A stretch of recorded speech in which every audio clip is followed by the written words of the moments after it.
بسم اللہ الرحمن الرحیم۔ حضرات و خواتین، القرآن کورسز نیٹ ورک پاکستان کے زیر اہتمام ہر ماہ کے دوسرے اتوار کو فکری موضوعات پر درس قرآن کا سلسلہ جاری و ساری ہے۔ آج کا درس قرآن اسی ماہانہ درس کی کڑی ہے اور آج کے ہمارے درس قرآن کا موضوع جبر و اکراہ کی شرعی حیثیت سورہ بقرہ آیت نمبر 256 کی روشنی میں۔ آج مولانا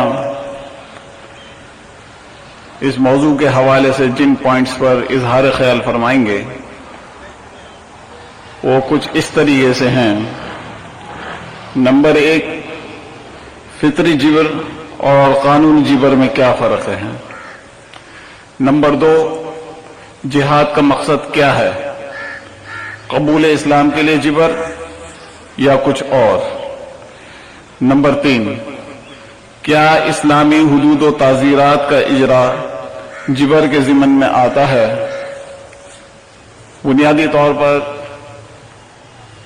ان 3 پوائنٹس کو حضرت اپنی گفتگو کا محور و مرکز بنائیں گے اور اس میں بہت سے ان اہم سوالات کے جوابات بھی دیں گے جو آج ہمارے معاشرے کو درپیش ہیں۔ میں حضرت سے گزارش کروں گا کہ درس قرآن کا آغاز فرمائیں۔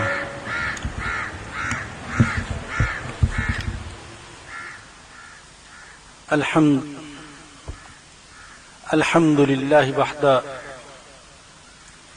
والصلاة والسلام على من لا نبی بعد،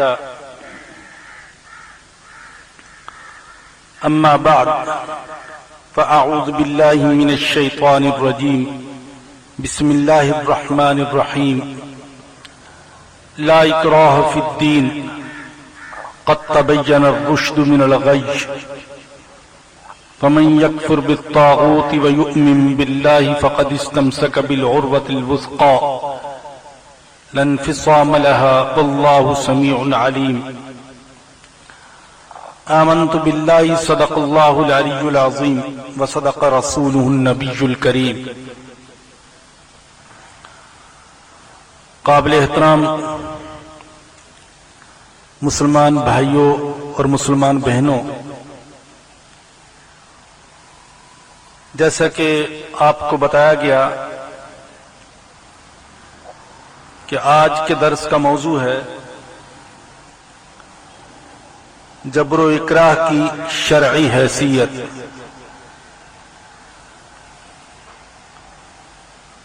اگر اس موضوع کو پھیلایا جائے تو بہت سارے مسائل اس کے ضمن میں آ جاتے ہیں۔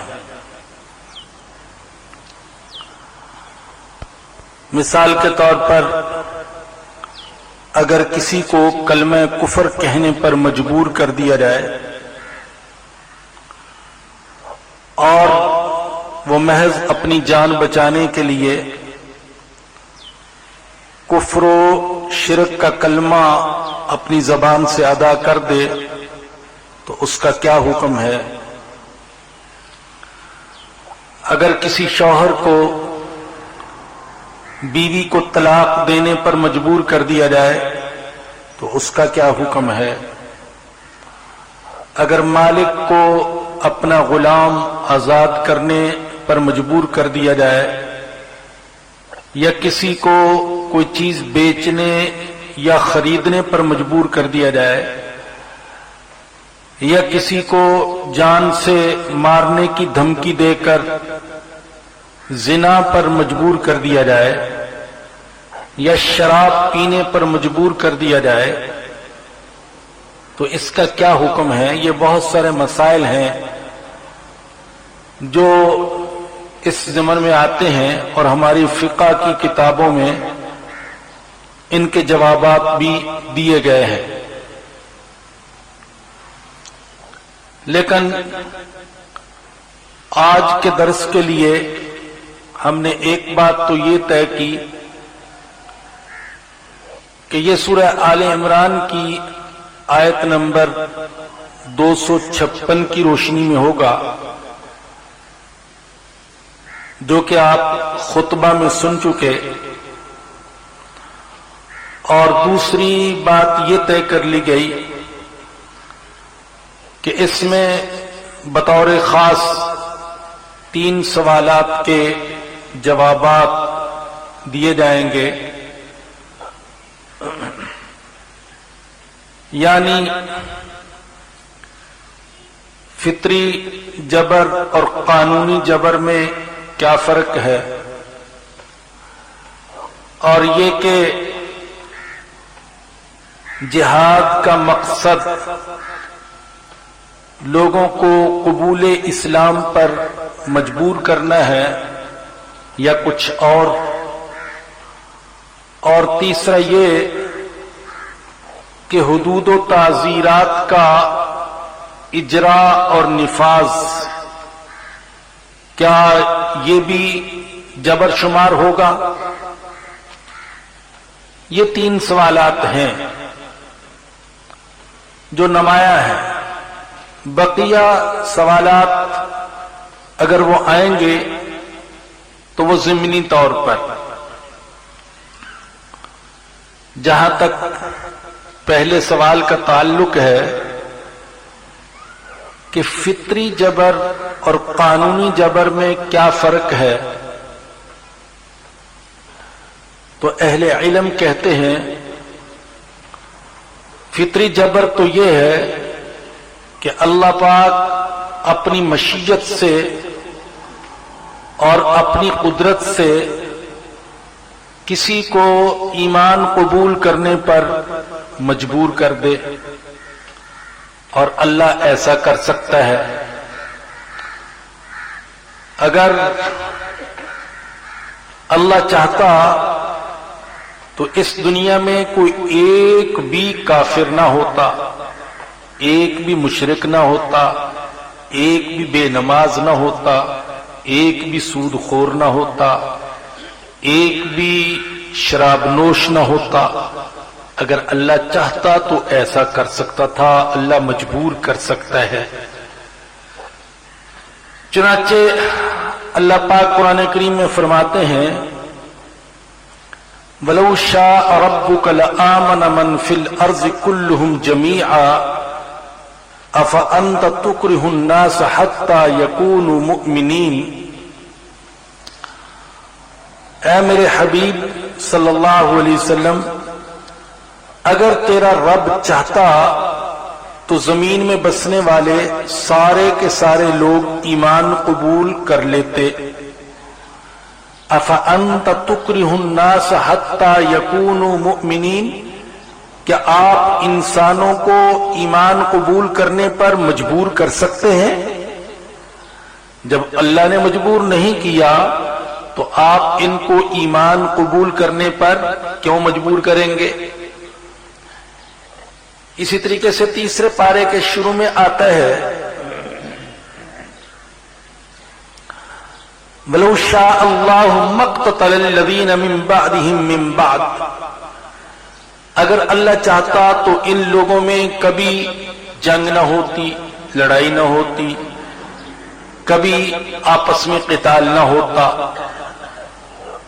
تو فطری جبر تو یہ ہے کہ خود اللہ پاک انسانوں کو مجبور کر دے ایمان قبول کرنے پر، اللہ مجبور کر دے اپنی عبادت پر، اللہ مجبور کر دے اپنی اطاعت پر۔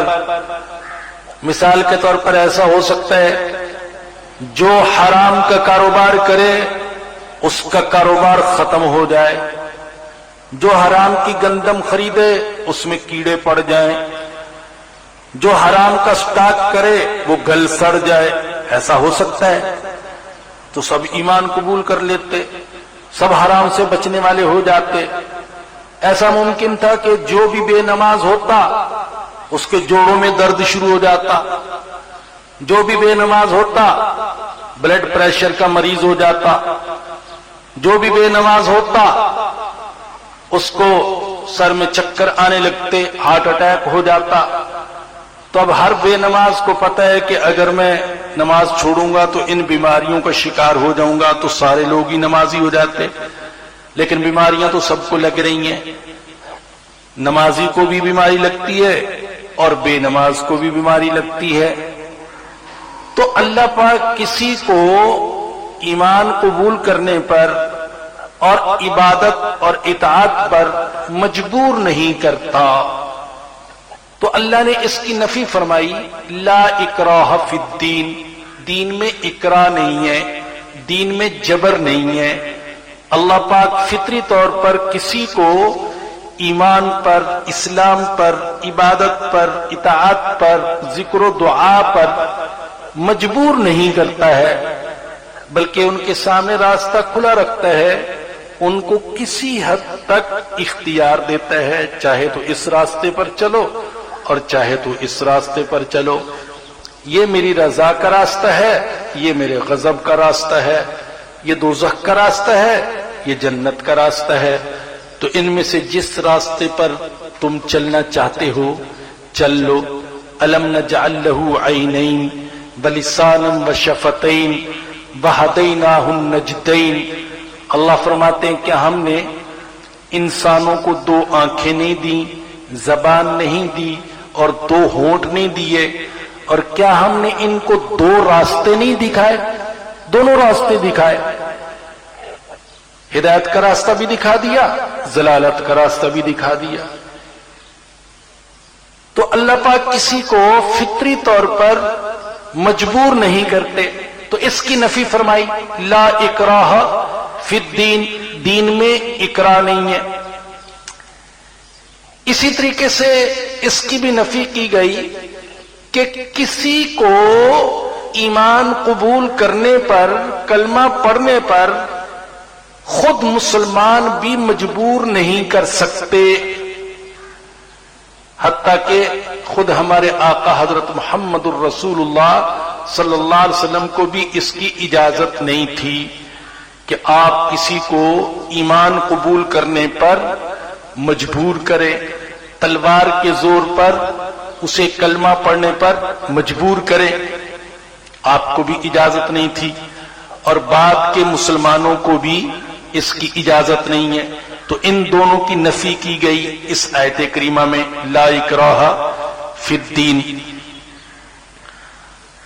دوسری قسم جو جبر کی ہے وہ ہے قانونی جبر، کہ اگر کوئی شخص اسلام قبول کرنے کے بعد پھر اسلامی تعلیمات پر عمل نہیں کرتا، اللہ کی بغاوت کرتا ہے اور ایسے جرائم کا ارتکاب کرتا ہے جن کی اللہ پاک نے کوئی نہ کوئی سزا متعین فرمائی ہے، تو کیا اس پر سزا نافذ کی جا سکتی ہے؟ اس کو مجبور کیا جا سکتا ہے اسلامی تعلیمات پر عمل کرنے کے لیے، گناہوں کو چھوڑنے کے لیے، جرائم کا ارتکاب کرنے سے بچنے کے لیے، کیا اس کو مجبور کیا جا سکتا ہے؟ تو اس کا جواب اس بات میں ہے کہ ہاں ایسا ہو سکتا ہے۔ یہ تو ہماری مرضی ہے، ہر انسان کی مرضی ہے کہ وہ ایمان قبول کرے یا ایمان قبول نہ کرے، لیکن ایمان قبول کرنے کے بعد پھر اس کی مرضی نہیں ہے کہ وہ چاہے تو اسلام کے تقاضوں پر عمل کرے اور چاہے تو عمل نہ کرے، اس کو سزا دی جائے گی۔ پھر سزائیں آپ جانتے ہیں دو قسم کی ہیں، ایک تو ہیں حدود اور دوسری تعزیرات۔ حدود تو وہ ہیں جو اللہ پاک نے ہمیشہ کے لیے متعین فرما دی، اور تعزیرات وہ ہیں جو کہ حکمران کی، قاضی کی، جج کی ثوابدید پر چھوڑی گئی ہیں، ان میں رد و بدل ہو سکتا ہے، لیکن حدود کے اندر رد و بدل نہیں ہو سکتا۔ اور قرآن حدود کو محض ایک سماجی ضرورت کے طور پر بیان نہیں کرتا، بلکہ قرآن حدود میں خود خدا کو بھی ایک فریق کے طور پر پیش کرتا ہے. یعنی حدود کا نافذ کرنا، جرائم کی سزا دینا، یہ کوئی صرف سماجی ضرورت نہیں ہے کہ معاشرہ متاثر ہو رہا ہے یا کسی انسان پر ظلم ہوا ہے اور متاثرہ فریق کا حق دلانے کے لیے حد جاری کی جائے، اس کے جوش جذبے کو ٹھنڈا کرنے کے لیے حد جاری کی جائے. محض یہ چیز نہیں ہے، بلکہ اللہ نے قرآن کریم میں حدود کو اس طور پر بیان کیا ہے کہ خود خدا بھی ان میں ایک فریق ہے. آپ آسان الفاظ میں کہہ سکتے ہیں گویا کہ حد کا جاری کرنا یہ صرف حق العبد نہیں ہے، حق اللہ بھی ہے. یہ صرف حقوق اللہ میں شامل نہیں، بلکہ صرف حقوق العباد کا حصہ نہیں، بلکہ اس میں حقوق اللہ کی بھی پامالی ہوتی ہے، تو اس لیے اللہ کا بھی حق ہے. چنانچہ آپ دیکھیں سورہ بقرہ کی آیت نمبر 178 میں اللہ نے قصاص کی سزا کو، حد کو بیان فرمایا تو یوں فرمایا یا ایھا الذین آمنوا کتب علیکم القصاص، اے ایمان والو تم پر قصاص فرض کیا گیا ہے اللہ کی طرف سے. یہ بالکل اسی طرح کے الفاظ ہیں جیسے کہ روزے کی فرضیت کے لیے اللہ نے فرمایا یا ایھا الذین آمنوا کتب علیکم الصیام، تم پر روزے فرض کیے گئے. تو اسی طرح یہاں پر کتب علیکم القصاص، اللہ کی طرف سے تم پر قصاص کو فرض کیا گیا ہے. تو گویا کہ اللہ بھی حدود کے اندر ایک فریق ہے، اللہ کا بھی اس میں حق ہے. اسی طریقے سے سورہ نور کی آیت نمبر 2 میں اللہ پاک نے زنا کی سزا بیان فرمائی تو یوں فرمایا کہ الزانیۃ والزانی فاجلدوا کل واحد منہما 100 جلدہ ولا تأخذکم بہما رأفۃ فی دین اللہ ان کنتم تؤمنون باللہ والیوم الآخر. زنا کرنے والی عورت اور زنا کرنے والا مرد، ان میں سے ہر ایک کو 100 کوڑے لگاؤ. اور فرمایا کہ اللہ کے دین پر عمل کرنے میں تم پر شفقت، نرمی اور محبت غالب نہ آ جائے. کیا کہا جا رہا ہے؟ اللہ کے دین پر عمل کرنے میں تم پر شفقت کا غلبہ نہ ہو جائے. گویا کہ حد کا جاری کرنا یہ صرف ایک انسان کے حق تلفی کی تلافی کے طور پر نہیں، بلکہ اللہ کے دین پر عمل کرنے کا تقاضا ہے حد کا جاری کرنا. اور آگے فرمایا ان کنتم تؤمنون باللہ والیوم الآخر، اگر تم اللہ پر اور آخرت کے دن پر ایمان رکھتے ہو تو پھر تم پر شفقت غالب نہیں آنی چاہیے حد کے جاری کرنے میں. تیسری آیت کریمہ دیکھ لیجئے جس میں اللہ نے چور کی سزا بیان فرمائی، سورہ مائدہ کی آیت نمبر 38. تو وہاں پر بھی فرمایا السارق والسارقۃ فاقطعوا ایدیہما جزاء بما کسبا نکالا من اللہ. چوری کرنے والا مرد اور چوری کرنے والی عورت، ان کے ہاتھ کاٹو، یہ سزا ہے ان کے اپنے عمل کی، ان کی کرتوت کی. اور آگے کیا فرمایا؟ نکالا من اللہ، یہ اللہ کی طرف سے عبرت کے طور پر ہے. واللہ عزیز حکیم. تو جہاں اللہ پاک نے حدود کو بیان فرمایا تو وہاں اپنے حق کا بھی ذکر فرمایا، جس سے یہ ثابت ہوتا ہے کہ حدود کا نفاذ اور اجرا یہ صرف ہماری ایک سماجی اور معاشرتی اور ملکی ضرورت نہیں، بلکہ اللہ کا حق بھی ہے. حدود کے جاری کرنے سے اللہ کا حق زندہ ہوتا ہے. خود نبی اکرم صلی اللہ علیہ وسلم کی احادیث سے بھی یہ چیز ثابت ہوتی ہے. مثال کے طور پر ایک حدیث میں رسول اکرم صلی اللہ علیہ وسلم نے فرمایا کہ جس شخص نے کسی ایسے جرم کا ارتکاب کیا جو کہ حد کا موجب ہے، جس کی وجہ سے حد واجب ہوتی ہے، مثال کے طور پر اس نے زنا کیا، چوری کی، بہتان لگایا، پھر دنیا ہی میں اس کو اس جرم کی سزا دے دی گئی، تو یہ سزا اس کے لیے کفارہ بن جائے گی۔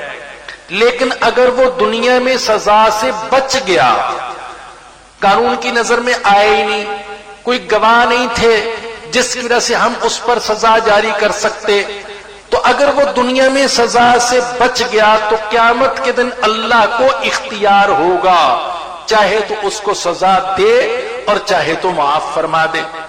تو اس سے بھی ثابت ہوا کہ اس میں اللہ کا حق بھی شامل ہے۔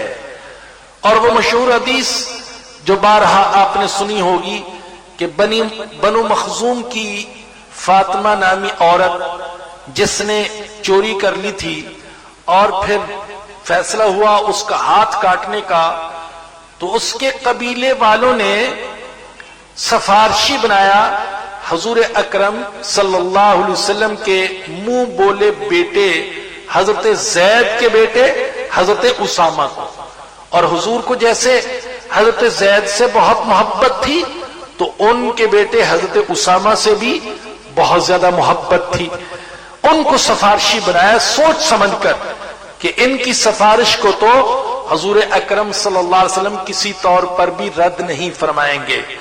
لیکن جب انہوں نے سفارش کی تو حدیث میں آتا ہے رسول اکرم صلی اللہ علیہ وسلم کا چہرہ مبارک سرخ ہو گیا اور آپ نے غصے سے فرمایا حضرت اسامہ سے، اتشفع فی حد من حدود اللہ، اے اسامہ کیا تم اللہ کی حدود میں سے ایک حد کے بارے میں سفارش کرتے ہو؟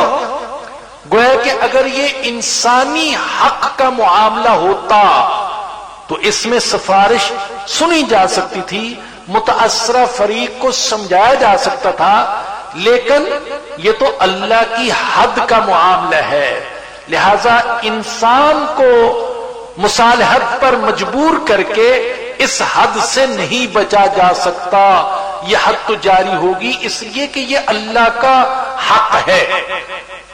اسی طریقے سے ایک حدیث میں آتا ہے حضرت عبداللہ بن مسعود رضی اللہ عنہ فرماتے ہیں کہ چور کو جو ہاتھ کاٹنے کا حکم دیا گیا تو اس سلسلے میں سب سے پہلا کیس جو حضور اکرم صلی اللہ علیہ وسلم کی خدمت میں پیش ہوا تو ایک صاحب تھے جن سے چوری کا جرم ہو گیا اور لوگ پکڑ کر ان کو لے آئے حضور کی خدمت میں اور گواہی دے دی کہ یہ چوری کرتا ہوا پکڑا گیا ہے، اس نے چوری کا اقرار بھی کر لیا۔ تو حضرت عبداللہ بن مسعود رضی اللہ عنہ فرماتے ہیں کہ نبی اکرم صلی اللہ علیہ وسلم کا چہرہ مبارک غصے کی وجہ سے سیاہ ہو گیا، سیاہ کے الفاظ آتے ہیں، اتنا غصہ کہ چہرے سے غصہ ظاہر ہو رہا تھا۔ ہم نے پوچھا یا رسول اللہ آپ اتنے غضبناک کیوں ہوئے، کیوں غصے میں ہیں؟ تو آپ نے فرمایا کہ تم خود شیطان کی مدد کرنے والے ہو، اللہ معاف کرنے کو پسند کرتا ہے اور خود بھی معاف کرتا ہے، گویا کہ اگر تم اس کو پہلے معاف کر دیتے اور میرے پاس نہ لاتے تو یہ سزا سے بچ سکتا تھا، لیکن جب معاملہ قاضی کے سامنے پیش ہو گیا تو اب اس کے سزا سے بچنے کی کوئی صورت نہیں ہے، مجھے اس کا ہاتھ کاٹنا پڑے گا۔ تو غصہ اس بات پر تھا کہ پہلے سے اگر اس کی ستر پوشی کر دیتے، اس کے عیب پر پردہ ڈال دیتے اور میرے سامنے اس کو نہ لاتے تو اس کا ہاتھ کٹنے سے بچ جاتا، لیکن جب اب میرے پاس آ گیا تو اب یہ اللہ کا حق ہے، میں اس کو ساقط نہیں کر سکتا۔ اگر جس کی چوری ہوئی ہے وہ معاف بھی کر دے، اور ایسا ہوا جس کی چوری ہوئی تھی اس نے کہا یا رسول اللہ اس نے جو کچھ چوری کیا میں اس کو ہبہ کرتا ہوں، میں اس کو ہدیہ کرتا ہوں، حضور نے فرمایا نہیں، اب نہیں، اب معافی کا کوئی فائدہ نہیں، اب یہ حد سے نہیں بچ سکتا، اب حد جاری ہو کر رہے گی۔ میرے عزیزوں مجھے بتانا یہ تھا کہ حدود کا اجرا، اسلامی سزاؤں کا اجرا، یہ صرف انسانی حقوق کے متاثر ہونے کی وجہ سے نہیں بلکہ اللہ کا حق ہونے کی وجہ سے بھی ہے. لہذا جب قابل حد جرم ثابت ہو جائے تو پھر اس کو نافذ کرنا حد کو یہ لازم ہو جائے گا، اس کی معافی تلافی کی کوئی صورت نہیں ہو سکتی. یہ جو بات چل رہی تھی وہ یہ کہ جبر دو قسم کا ہے، ایک ہے فطری جبر اور ایک ہے قانونی جبر. تو فطری جبر تو یہ کہ اللہ پاک کسی کو ایمان قبول کرنے پر، نیک بننے پر، عبادت کرنے پر، نماز پڑھنے پر مجبور کر دے، یہ تو فطری جبر. اور قانونی جبر کیا ہے کہ اگر کوئی اللہ کے حکم کو توڑے، کسی جرم کا ارتکاب کرے اور قابل حد فعل کرے تو اس پر حد جاری کی جائے گی. اس جبر کی اسلام نے اجازت دی ہے، اور حد جاری کرنا یہ اللہ کا حق ہے جس میں کسی صورت بھی تبدیلی نہیں ہو سکتی، نہ کمی نہ زیادتی. البتہ یہ بات بھی واضح کر دینا ضروری ہے کہ حد اور تعزیر کا حق یہ صرف اسلامی حکومت کو حاصل ہے. پرائیویٹ طور پر، شخصی طور پر، انفرادی عمل کے طور پر کسی کو بھی کسی حد اور کسی تعزیر کے جاری کرنے کا اختیار نہیں ہے. ہم اسلامی حکومت سے مطالبہ ضرور کریں گے کہ فحاشی کا اڈا ہے بند کیا جائے، شراب خانے ہیں ان کو بند کیا جائے، لیکن خود ہم قانون کو ہاتھ میں نہیں لیں گے. اگر ہم نے خود قانون کو ہاتھ میں لیا تو اس سے انتشار پھیلے گا. آپ دیکھیے حنفی فقہا موسیقی کے جو آلات ہیں ان کے استعمال کی اجازت نہیں دیتے، حرام ہے، ناجائز ہے. لیکن اگر کسی شخص نے موسیقی کے آلات توڑ دیے تو حنفی فقہا کہتے ہیں کہ توڑنے والے پر ان کا تاوان ادا کرنا ضروری ہوگا. اب ایک طرف تو کہتے ہیں کہ موسیقی کے آلات کا استعمال کرنا یہ جائز نہیں، دوسری طرف فتویٰ دیتے ہیں کہ اگر انفرادی طور پر کسی شخص نے موسیقی کے آلات کو توڑا تو جو نقصان ہوا ہے اس نقصان کی تلافی کرنا، اس کا تاوان دینا اس پر لازم ہوگا. اب آج کے معاشرے میں لوگ نماز نہیں پڑھتے، زکوٰۃ نہیں دیتے، روزے نہیں رکھتے، تو ہمیں یہ اختیار نہیں ہے کہ ہم ان کو نماز پڑھنے پر مجبور کریں، زکوٰۃ دینے پر مجبور کریں، روزے رکھنے پر مجبور کریں. نہ ہمیں یہ اختیار ہے، نہ ہم سے قیامت کے دن اس کے بارے میں باز پرس ہوگی. ہاں، کہنا یہ ہمارا حق ہے، سمجھانا یہ ہمارا حق ہے. ہم ہر طریقے سے نماز کی اہمیت کو، نماز کی عظمت کو، نماز کی فرضیت کو کھول کھول کر بیان کریں گے، اللہ کے ارشادات سنائیں گے، نبی اکرم صلی اللہ علیہ وسلم کے فرمودات سنائیں گے، وعیدیں سنائیں گے، بشارتیں سنائیں گے. لیکن اس کے باوجود بھی اگر کوئی نماز نہیں پڑھتا تو اسلام مجھے اجازت نہیں دیتا کہ میں بندوق اٹھا کے بے نمازوں کو مارنا شروع کر دوں کہ تم نماز نہیں اگر نماز نہیں پڑھو گے تو میں تمہیں قتل کر دوں گا. مجھے اسلام اس کی اجازت نہیں دیتا. اگر تم زکوٰۃ نہیں دو گے تو میں تمہاری گردن اڑا دوں گا، روزے نہیں رکھو گے تو میں تمہیں سنسار کروں گا. اسلام مجھے اجازت نہیں دیتا. اسلام مجھے اجازت نہیں دیتا کہ میں چوروں کے ہاتھ کاٹنا شروع کر دوں، مجھے اجازت نہیں دیتا اسلام. اسلام مجھے اجازت نہیں دیتا کہ میں زانیوں کو کوڑے لگاؤں. اسلام مجھے اجازت نہیں دیتا کہ میں شرابیوں کو کوڑے لگاؤں. مجھے اسلام اجازت نہیں دیتا. اگر کوئی مرتد ہو گیا تو اسلام مجھے اجازت نہیں دیتا کہ میں اس کی گردن اڑا دوں. مرتد کی سزا قتل ہے، لیکن انفرادی طور پر مجھے یہ حق حاصل نہیں ہے کہ اگر کسی نے اپنا دین تبدیل کر لیا تو میں اس کو ارتداد کی سزا دوں. اسلام اس کی اجازت نہیں دیتا. اگر ہر شخص کو حد اور سزا کے نفاذ کی اجازت دے دی جائے تو معاشرہ انتشار کا شکار ہو جائے گا.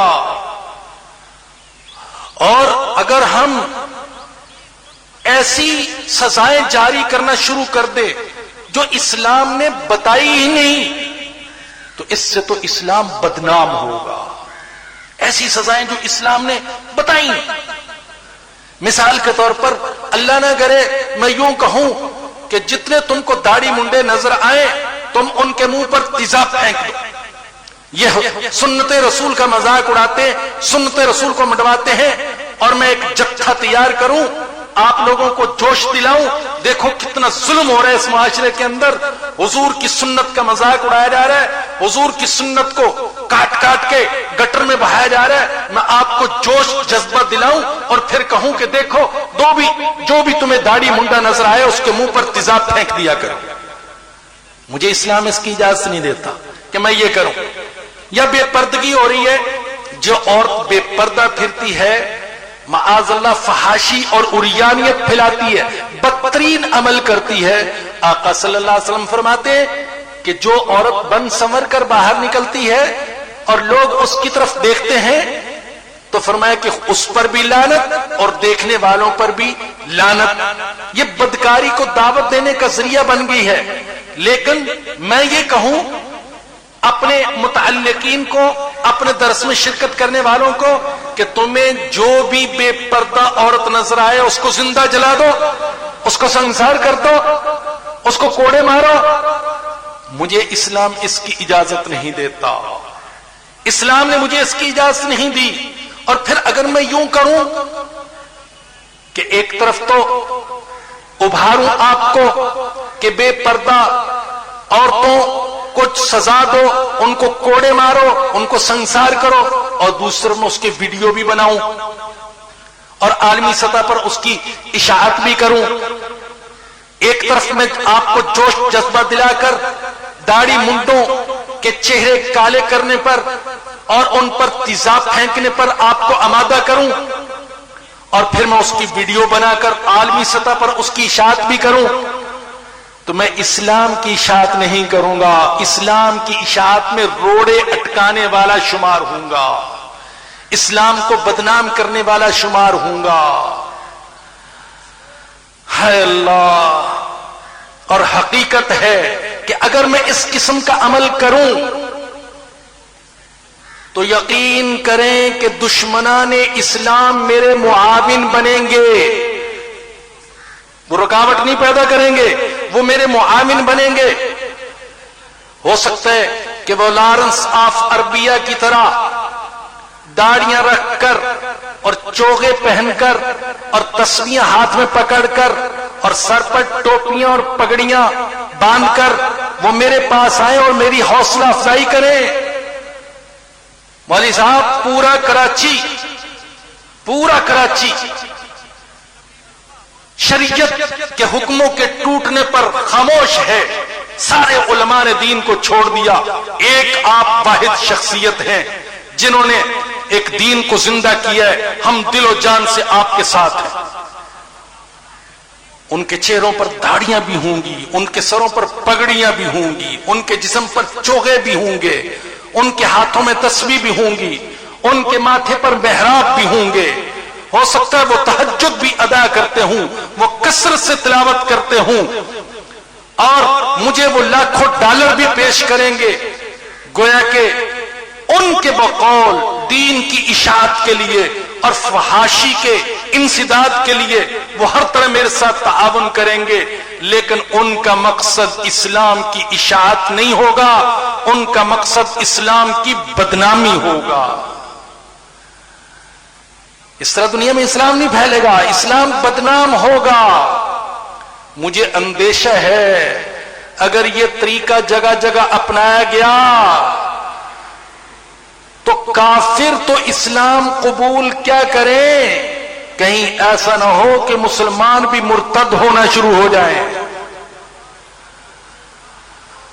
ہے اللہ، بڑا نازک وقت ہے. اے کاش ہمارے پاکستان بھر کے کبار علماء اور مشائخ اور بزرگان دین وہ سامنے آئے اور وہ حقائق کو کھول کر لوگوں کے سامنے بیان کریں، جو حقیقت ہے وہ بتائی جائے، ورنہ نہ صرف عالمی سطح پر اسلام کی بدنامی ہوگی، بلکہ خود مسلمان بھی اس قسم کے اسلام سے تنگ آ کر معاذ اللہ مرتد نہ ہو جائیں، اس بات کا اندیشہ ہے۔ تو اسلام نے قانونی جبر یا حدود پر سزاؤں کے نفاذ کی اجازت دی، لیکن یہ اختیار صرف ریاست اور حکومت کا ہے، یہ پرائیویٹ معاملہ نہیں ہے۔ میں اپنی انفرادی زندگی میں نماز پڑھ سکتا ہوں، یہ میرا عمل ہے، میں حج بھی کر سکتا ہوں، میں روزے بھی رکھ سکتا ہوں، میں زکوٰۃ دے سکتا ہوں، لیکن اسلام کی بہت ساری تعلیمات وہ ہیں جن پر میں خود عمل نہیں کر سکتا جب تک کہ اسلامی حکومت نہ ہو۔ اسی لیے نظام خلافت کا قیام یہ وقت کی آواز ہے، اگر ہم پورے کے پورے دین پر عمل کرنا چاہتے ہیں۔ اسلام ایسا دین نہیں ہے کہ جو صرف غاروں میں رہ کر، جنگلوں میں رہ کر اور خلوت خانے میں بیٹھ کر اس کے سارے تقاضوں کو پورا کیا جا سکتا ہو۔ اسلام تو اجتماعیت کا دین ہے، زندگی کے ہر شعبے سے تعلق رکھنے والا دین ہے۔ تو اس کے لیے اسلامی حکومت کا قیام ضروری ہے تاکہ اسلامی حدود کا نفاذ اور اجرا ہو سکے۔ تو میں یہ پہلے سوال کا جواب دے رہا تھا کہ فطری جبر اور قانونی جبر میں کیا فرق ہے۔ دوسرا سوال جو اٹھایا گیا وہ یہ کہ جہاد کا مقصد کیا ہے، قبول اسلام کے لیے جبر یا کچھ اور۔ میں سب سے پہلے آپ کو جہاد کی اجازت کا پس منظر وہ بتانا چاہوں گا۔ آپ اگر دیکھیں تو مکہ کے اندر مسلمان مسلسل 13 سال تک روح فرسا ہولناک مظالم کا شکار رہے۔ حضور اکرم صلی اللہ علیہ وسلم نے مسلمانوں کو، تنگ آئے ہوئے مسلمانوں کو حبشہ کی طرف ہجرت کی اجازت دی، 2 دفعہ ہجرت کی ہے ایمان بچانے کے لیے، لیکن وہاں پر بھی کفار نے، مشرکین نے تعاقب کیا تاکہ مسلمانوں کو کوئی جائے پناہ نہ مل سکے۔ اور پھر جب مدینہ منورہ کی طرف ہجرت کی تو وہاں پر بھی تعاقب کیا گیا، منافقوں اور یہودیوں سے مطالبہ کیا گیا کہ ان کو یہاں سے نکال باہر کرو، وگرنہ ہماری تمہارے ساتھ بھی جنگ ہوگی۔ وہاں پر بھی مسلمانوں کو چین سے نہیں بیٹھنے دیا گیا۔ جب ان کا ظلم حد سے تجاوز کر گیا، 15 سال ہو گئے مسلسل ان کے ظلم اور زیادتی کو، تب اللہ پاک نے جہاد کی اجازت دی ہے۔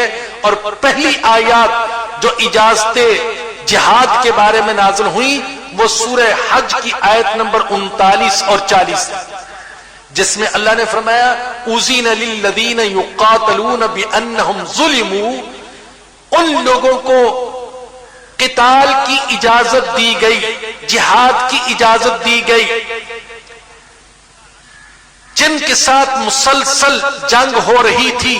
کیوں اجازت دی گئی؟ بانہم ظلموا، اس سبب سے کہ ان پر ظلم کیا جاتا رہا۔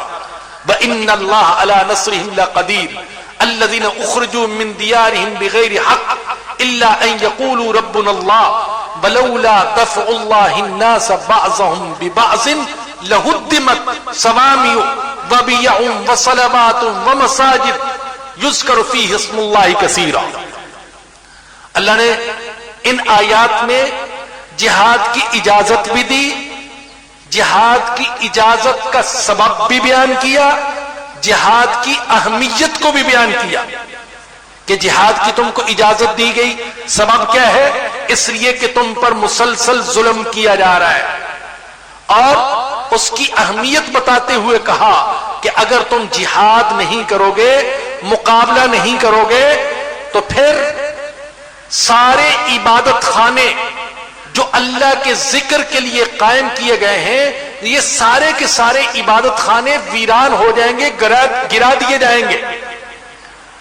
اور غور کرنے کی بات ہے کہ اللہ پاک نے یہاں پر 4 الفاظ استعمال فرمائے عبادت خانوں کے لیے: صوامع، بیع، صلوات اور مساجد۔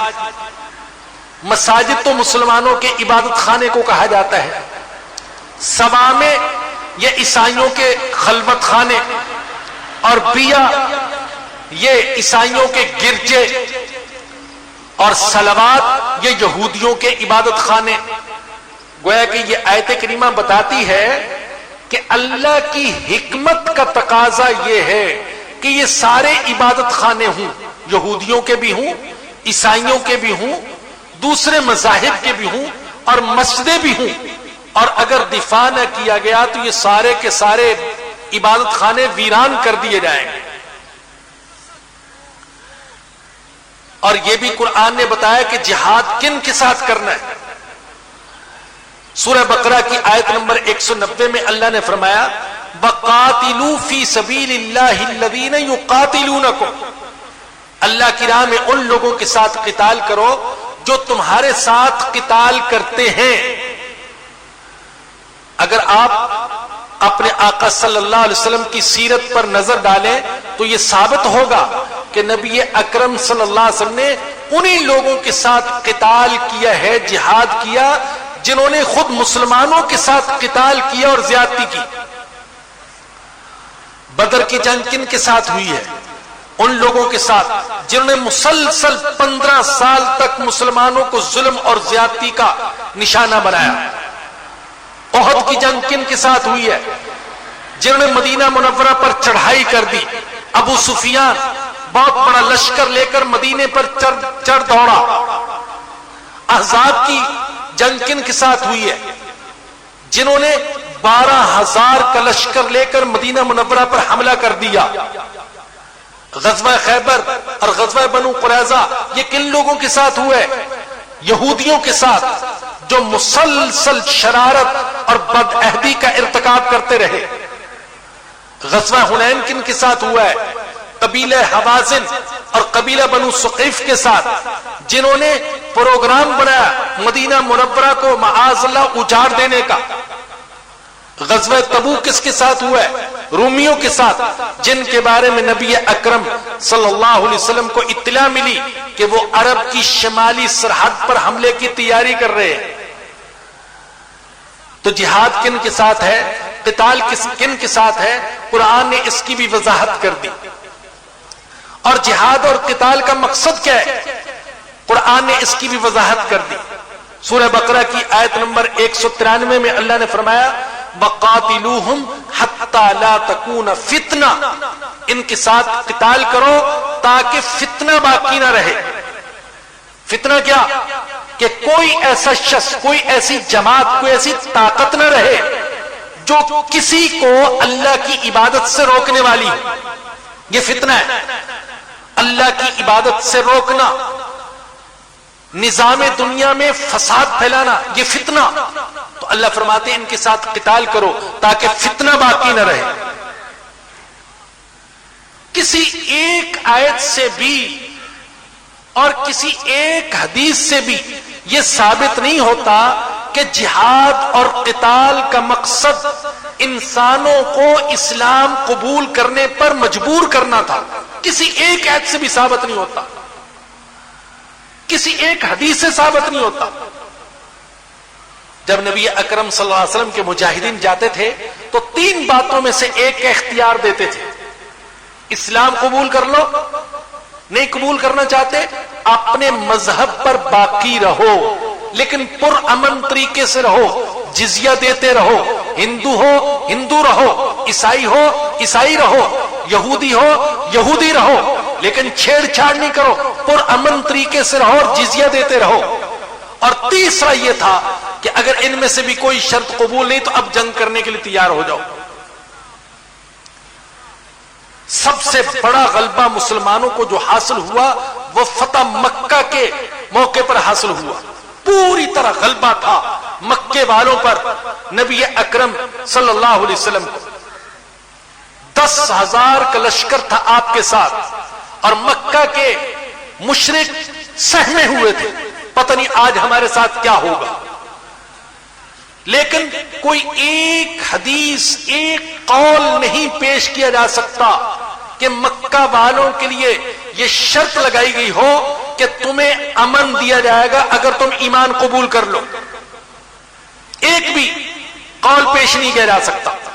بلکہ اگر فرمایا نبی اکرم صلی اللہ علیہ وسلم نے تو یہ فرمایا کہ من دخل دار ابی سفیان فهو آمن, جو ابو سفیان کے گھر میں داخل ہو جائے اس کو امن, جو بیت اللہ میں داخل ہو جائے اس کو امن, جو اپنے گھر کا دروازہ بند کر لے اس کو امن.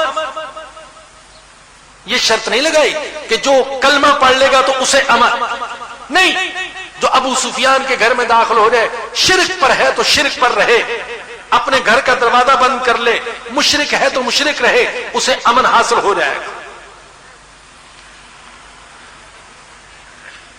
بلکہ حدیث سے تو اس کے برعکس ثابت ہے کہ نبی اکرم صلی اللہ علیہ وسلم نے ان لوگوں پر ناراضگی کا اظہار کیا جنہوں نے کسی کو ایمان قبول کرنے پر مجبور کیا, ناراضگی کا اظہار کیا.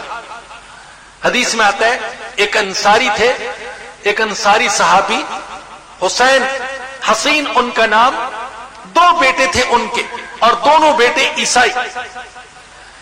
بڑے دکھے دل کے ساتھ نبی اکرم صلی اللہ علیہ وسلم کے سامنے عرض کیا,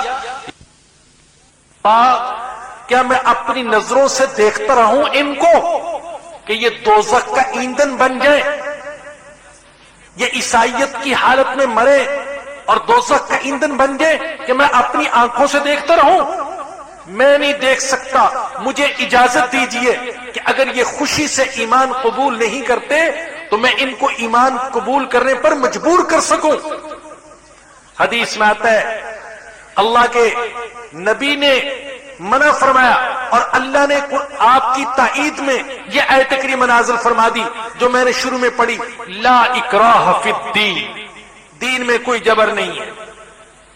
گویا کہ ان کو اجازت نہیں دی گئی کہ ایمان قبول کرنے پر کسی کو مجبور نہیں کیا جا سکتا, حتیٰ کہ اپنے بیٹوں کو بھی باپ ایمان قبول کرنے پر مجبور نہیں کر سکتا, بالغ اولاد کو. اللہ اکبر. مستشرقین یعنی مستشرقین کن کو کہا جاتا ہے؟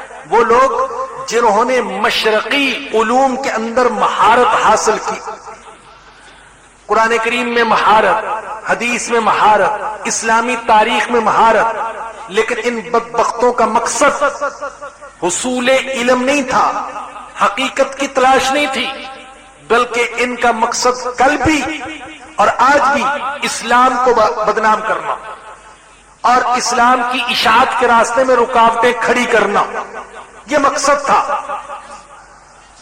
تو مستشرقین جو ہیں انہیں حضرت عمر فاروق, حضرت علی مرتضیٰ اور حضرت سعد بن ابی وقاص, حضرت خالد بن ولید, حضرت ابو عبیدہ بن جراح اور حضرت عمر بن عاص رضی اللہ عنہم کے ہاتھ میں تلوار نظر آتی ہے تو وہ کہتے ہیں کہ اسلام اسی تلوار سے پھیلا, لیکن یہ نہیں بتاتے کہ خود ان کو کس تلوار نے اسلام قبول کرنے پر مجبور کیا.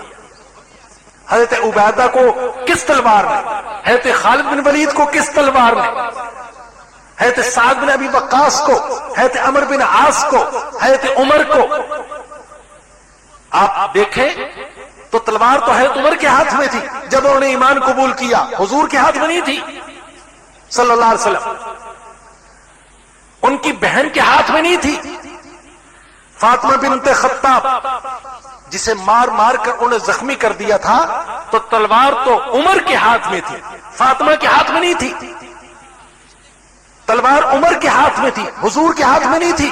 جب انہوں نے ایمان قبول کیا. اور بدبختی کی انتہا کہ یہاں تک مستشرقین نے لکھا کہ معاذ اللہ نبی اکرم صلی اللہ علیہ وسلم کے جتنے بھی غزوات تھے ان کے دو مقصد تھے. معاذ اللہ دو مقصد. ایک مقصد تو لوگوں کو اسلام قبول کرنے پر مجبور کرنا، اور دوسرا معاذ اللہ ڈاکہ زنی کے ذریعے سے دولت جمع کرنا. میں نے بتا دیا کہ کوئی ایک حدیث، کوئی ایک آیت، کوئی ایک واقعہ ایسا نہیں جس سے ثابت ہوتا ہو کہ کسی کو طاقت کے زور پر اسلام قبول کرنے پر مجبور کیا گیا ہو. اور ڈاکہ زنی معاذ اللہ صحابہ کرام کرنے والے نہیں تھے ڈاکہ زنی. ڈاکو تو وہ ہیں جنہوں نے مشرق وسطی کے تیل پر قبضہ جمانے کے لیے لاکھوں انسانوں کا خون بہا دیا. ڈاکو وہ ہیں جنہوں نے کیمیاوی ہتھیاروں کا جھوٹ بول کر لاکھوں عراقیوں کو، بچوں کو، نوجوانوں، بوڑھوں، عورتوں کو تہہ تیگ کر دیا. ڈاکو وہ ہیں جنہوں نے ایک اسامہ کا بہانہ بنا کر پورے افغانستان کو اپنی بمباری کا نشانہ بنایا.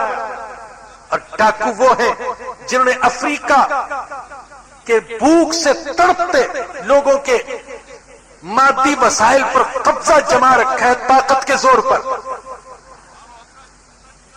حیرت کی بات ہے جو خود ڈاکو ہیں معاذ اللہ وہ ان انسانوں پر ڈاکہ زنی کی تہمت لگائیں جن سے بڑا پارسا دنیا میں کوئی نہیں گزرا.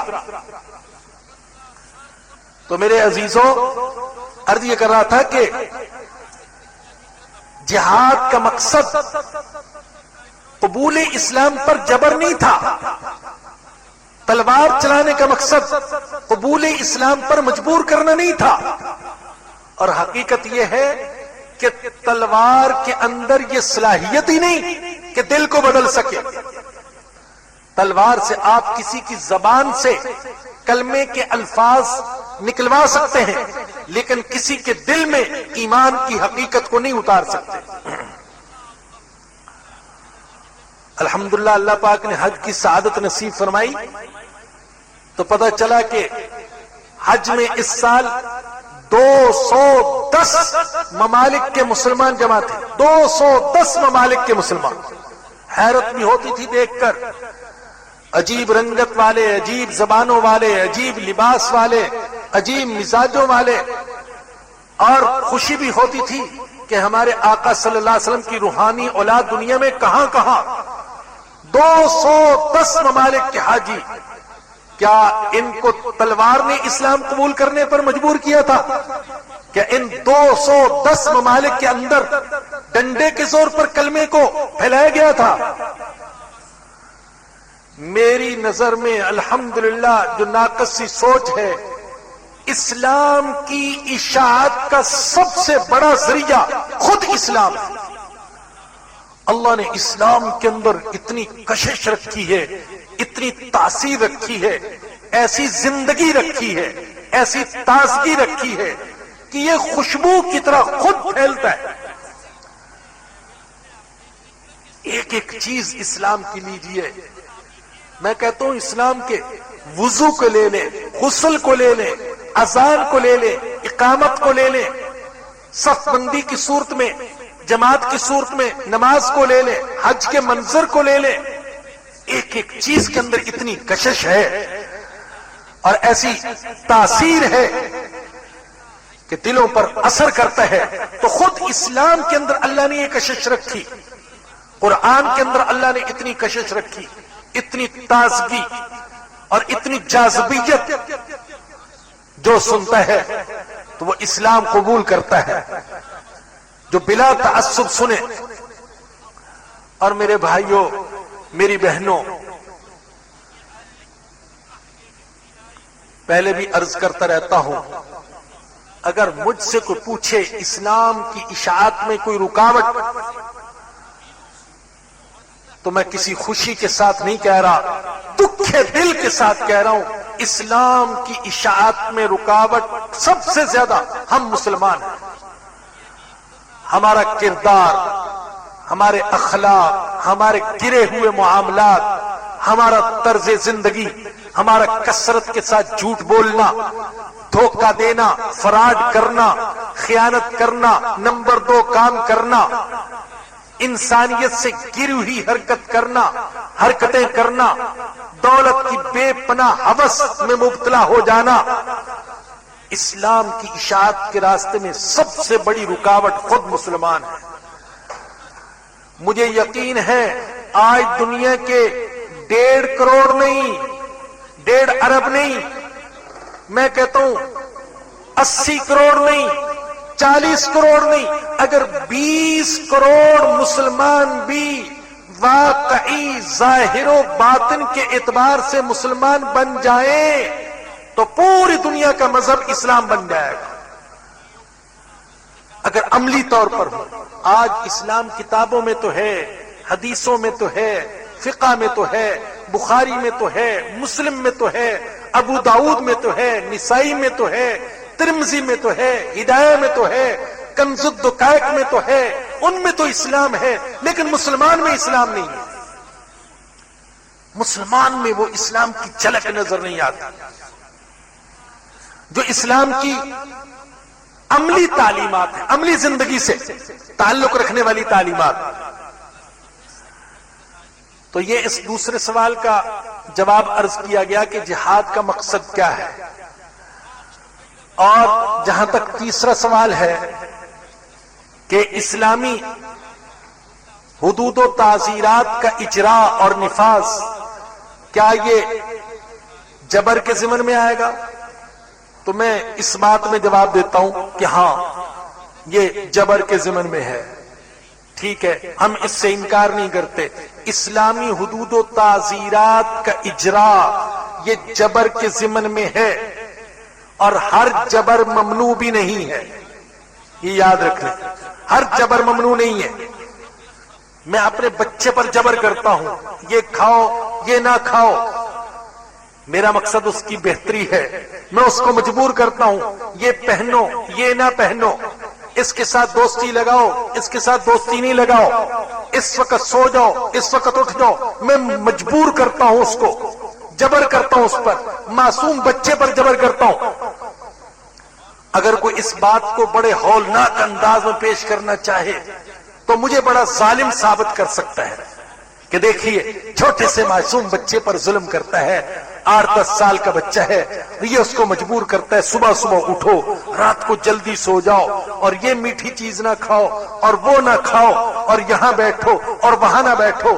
لیکن جو ایک انصاف پسند شخص ہے وہ مجھے داد دے گا کہ میں اپنے بچے کی تربیت کے لیے کتنا فکر مند ہوں، میری تعریف کرے گا کہ میں اس کی ایک ایک چیز پر نظر رکھتا ہوں، جبر کے ذریعے سے اس کو بگاڑ سے اور تباہی سے بچاتا ہوں.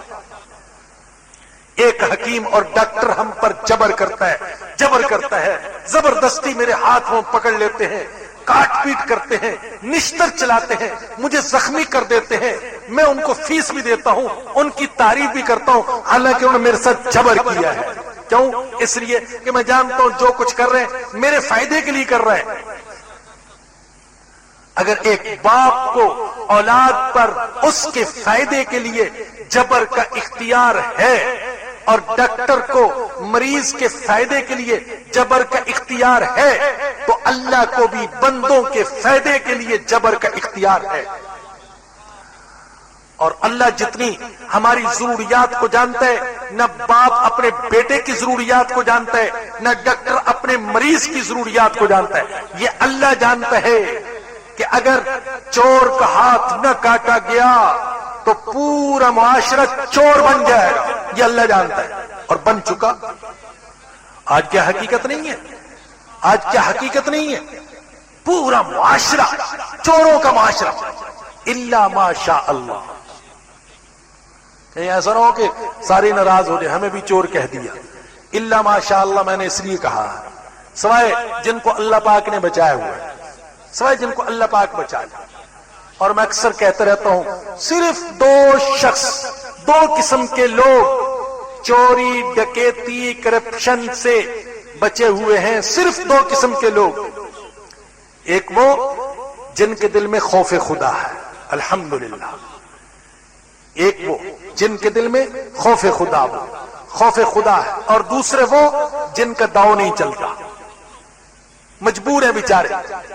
یعنی ایسا لگتا ہے کہ ہمارے معاشرے کا ہر فرد اس چکر میں ہے کہ میں کوئی نہ کوئی ہاتھ مار جاؤں، کسی پلاٹ پر قبضہ کر لوں، کہیں سے کمیشن کھا لوں، کوئی پرمٹ لے لوں، جھوٹا سچا کوئی غلط کام کروں تاکہ راتوں رات امیر بن جاؤں. ایسا لگتا ہے کہ ہمارے معاشرے کا ہر فرد اسی چکر میں ہے.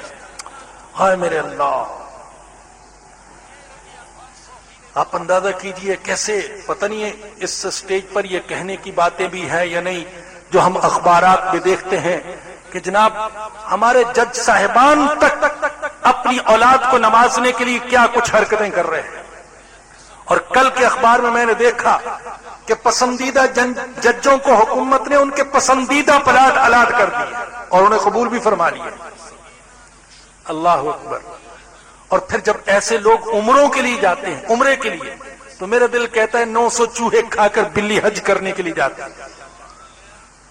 یہ سمجھتے ہیں کہ ہم نے انسانوں کو تو دھوکہ دے دیا، حج اور عمرے کا تمغہ گلے میں ڈال کر اللہ کو بھی دھوکہ دے دیں گے. نہیں، اللہ کو کوئی نہیں دھوکہ دے سکتا. وہاں تو حقیقت چلتی، حقیقت سچ چلتا ہے، سچ، جھوٹ نہیں، نقل نہیں، فراڈ نہیں، ملمہ سازی نہیں، چکر بازی نہیں، نمبر 2 مال نہیں چلتا، وہاں نمبر 1 چلتا ہے. وہ اللہ توحید پسند کرتا ہے تو یکتائی، ذرا بھی شرک کی ملاوٹ ہو تو برداشت نہیں کرتا میرا اللہ، ذرا بھی شرک کی ملاوٹ. ہائے اللہ، صرف بت کو سجدہ ہی اللہ کے ہاں ناقابل برداشت نہیں، غیر اللہ کو دکھاوے کے لیے سجدہ بھی اللہ کو ناقابل برداشت ہے. ذرا سی ملاوٹ بھی وہ برداشت نہیں کرتا.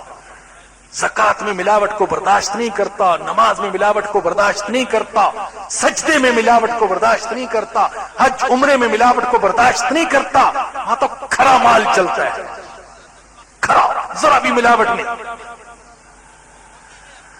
تو بھائیو، عرض یہ کر رہا تھا کہ ہر جبر یہ ممنوع نہیں ہے. اللہ حکیم ہے. اللہ نے جن چیزوں میں جبر کیا، اللہ جانتا تھا کہ اس میں جبر کرنا انسانوں کا فائدہ ہے، انسانوں کا نہیں، ان کی نسلوں کا فائدہ ہے، ان کے پورے معاشرے کا فائدہ ہے، پورے ملک کا فائدہ ہے. تو اللہ نے حدود کا نظام وہ جاری کیا. اگر کوئی شخص حکومتی ریٹ کو چیلنج کرے تو کوئی حکومت، خواہ وہ کتنی ہی آزاد خیال جمہوریت پسند کیوں نہ ہو، کوئی حکومت نہیں پسند کرتی کہ اس کی ریٹ کو چیلنج کیا جائے. تو اللہ کی ریٹ کو کوئی چیلنج کرتا ہے تو اللہ برداشت کیسے کریں گے؟ اور کیا اس کی کوئی سزا نہیں ہونی چاہیے جو اللہ کے قانون کو چیلنج کرتا ہے؟ تو بھائی، حدود کا اجرا یہ جبر کے ضمن میں آتا ہے، اور یہ جبر ممنوع نہیں ہے، اور یہ جبر قابل مذمت نہیں، قابل تعریف ہے کہ اللہ نے ایسا نظام ہمیں دیا کہ چند لوگوں کے ہاتھ کاٹ کر پورے ملک کو امن اور سکون مل سکتا ہے. ایک پھوڑے کی وجہ سے پورا جسم بے چین. ایک پھوڑا کیا کاٹا گیا، جسم کا تھوڑا حصہ کیا کاٹا گیا، پورے جسم کو سکون مل گیا. تو اگر ایک ہاتھ کے کٹنے سے کروڑوں ہاتھوں کو سکون مل سکتا ہے تو یہ سودا مہنگا نہیں ہے. لیکن بات ہوئی ہے جو شروع میں عرض کر چکا کہ یہ جبر جائز ہے، حدود کا اجرا یہ شریعت کا تقاضا ہے، لیکن حدود کا اجرا کسی شخص کا ذاتی معاملہ نہیں ہے، پرائیویٹ طور پر کسی کو حد جاری کرنے کا اختیار نہیں، یہ صرف ریاست کا اختیار ہے، حکومت کا اختیار ہے۔ اللہ کرے کہ اللہ پاک ہمیں ایسے حکمران عطا فرمائے، ایسے لوگ عطا فرمائے جو حدود اللہ کا نفاذ کرنے والے ہوں، جو اسلام کے ایک ایک حکم کو زندہ کرنے والے ہوں۔ وآخر دعوانا ان الحمد للہ رب العالمین۔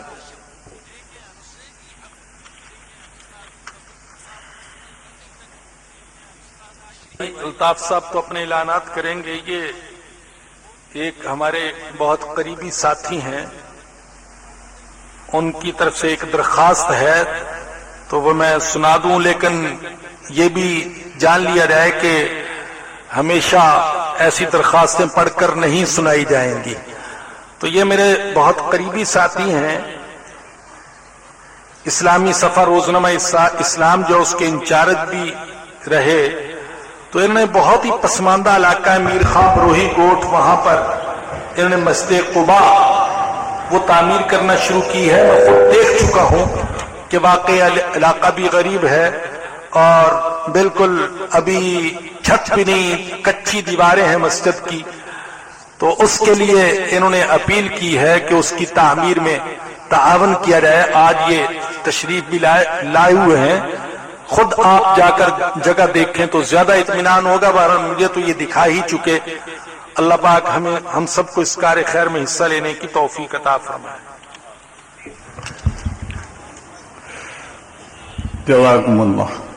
ہم حضرت مولانا اسلم صاحب کے انتہائی شکر گزار ہیں کہ وقت کے اس اہم ترین موضوع پر اظہار خیال کیا۔ دراصل بات یہ ہے کہ اس موضوع کی جب ہم نے اشاعت شروع کی اور تشہیر شروع کی تو بہت سارے فون ہمارے پاس آنے شروع ہوئے، اور انہوں نے اس بات کا، جن حضرات کے فون آئے تھے انہوں نے اس بات کا اظہار کیا کہ اس حوالے سے ہمارے ذہنوں میں کافی کنفیوژنس ہیں، اور اس قسم کے موضوعات پر اگر ہمارے یہاں اظہار خیال ہو تو ہمارے تاجر طبقے میں جو کنفیوژنس ہیں وہ دور ہو سکیں۔ ہمارے یہاں دو طبقات پائے جاتے ہیں، ایک تو وہ جو جبر کے فلسفے کے حوالے سے انتہا پسند ہے، اور ایک وہ طبقہ جو امن کے فلسفے کے حوالے سے انتہا پسند ہے۔ یہ دو انتہائیں پائی جاتی ہیں صرف اس وجہ سے کہ فہم اسلام کی کمی، اور عموماً ایسا ہوتا ہے کہ ہماری مساجد کے ممبروں سے اس قسم کے موضوعات پر بات نہیں کی جاتی، اور ہم یہاں القرآن کورسز نیٹ ورک کے زیر اہتمام جو پروگرام کرتے ہیں تو ہماری کوشش یہی ہوتی ہے کہ اس قسم کے موضوعات پر بھی بات کروائی جائے تاکہ لوگوں کا فہم اسلام جو ہے وہ اچھے طریقے سے واضح ہو جائے، اور لوگوں کے درمیان جو کنفیوژنس وغیرہ پائے جاتے ہیں وہ بھی ختم ہوں۔ میں انتہائی شکر گزار ہوں حضرت مولانا کی انتہائی مدلل گفتگو کے حوالے سے کہ بہت سارے جو اشکالات جو تھے جو لوگوں کے ذہنوں میں، آج انشاءاللہ تعالی وہ ضرور ختم ہو گئے ہوں گے، جبر کے حوالے سے بھی، امن کے حوالے سے بھی، اور اس قسم کے اور مزید کوئی جو ہے اشکالات وغیرہ ہوں تو وہ پیش کیے جا سکتے ہیں، اور ان سوالات کے جوابات بھی دیے جا سکتے ہیں۔ کچھ اعلانات ہیں وہ سن لیں۔ اگلا ماہانہ درس قرآن کریم اتوار 8 مارچ کو انشاءاللہ منعقد ہوگا۔ نمبر 2، طالبات و خواتین میں دینی شعور بیدار کرنے کی تعلیمی تحریک القرآن کورسز کے زیر اہتمام بہادر آباد اور بنس روڈ کے مراکز میں 1 سالہ ترجمہ و تفسیر قرآن کلاسز، 1 سالہ اللسان العربی کورس، 1 سالہ عربی بول چال کورس اور ششمائی تربیت گاہ معلمات پچھلے ہفتے سے شروع ہو چکی ہے۔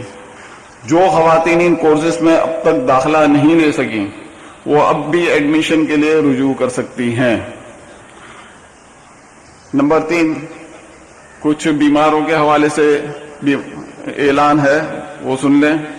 میرے بڑے بھائی اسپتال میں ICU میں ہیں اور طبیعت اچھی خاصی خراب ہے۔ ہمارے یہاں جو ہے ہر ماہ جو ہے درس قرآن میں جڑتے بھی تھے اور بڑی پابندی کے ساتھ یہاں آیا کرتے تھے، ان کے لیے دعا کرنی ہے۔ ایک میرے دوسرے بھائی ہیں وہ بھی اسپتال میں پریشانی کے عالم میں ہیں، ان کے لیے بھی دعا کرنی ہے۔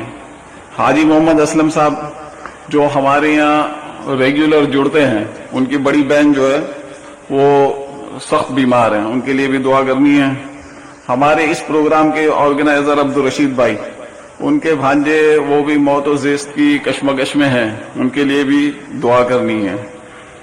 اللہ تعالیٰ ان سب کو جو ہے صحت عطا فرمائے اور ان کی پریشانیاں ختم فرمائے۔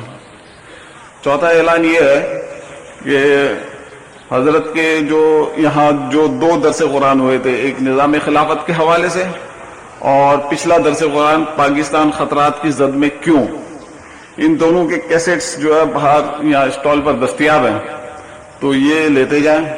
حضرت کا آج کا شام کا درس قرآن مدنی مسجد نارتھ ناظم آباد میں منعقد ہوگا، اس میں بھی آپ تمام حضرات سے اور خواتین سے شرکت کی گزارش کی جاتی ہے۔